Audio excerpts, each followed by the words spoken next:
শিশুকে গুনাহের কিছু শিক্ষা দিয়েন না আল্লাহর হস্তে শৈশব থেকে। যদিও 3 শ্রেণীর থেকে গুনাহের কলম উঠিয়ে নেওয়া হয়েছে, 3 শ্রেণীর গুনাহ নাই। রুফি আল কালামু আন সালাসা, 3 শ্রেণীর থেকে গুনাহের কলম উঠিয়ে নেওয়া হয়েছে, গুনাহ লেখা হয় না। 1 নাম্বার আনিন্না ইমি হাত্তা ইয়াস্তাইকিজা, ঘুমন্ত ব্যক্তি জাগ্রত না হওয়া পর্যন্ত তার গুনাহ নাই। 2 নাম্বার ওয়া আনিল মুবতালা হাত্তা ইয়াবরা, পাগল ব্যক্তি সুস্থ হওয়ার আগ পর্যন্ত তার গুনাহ লেখা হয় না। 3 নাম্বার ওয়া আনিস সাবি হাত্তা ইয়াকবারা, শিশু বড় না হওয়া পর্যন্ত তার গুনাহ লেখা হয় না।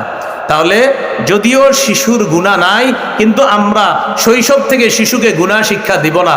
বা এটা মনে রাখেন, কিন্তু ওদের মস্তিষ্কে যদি ঢুকে যায় এটা বের করা মুশকিল হয়ে যাবে।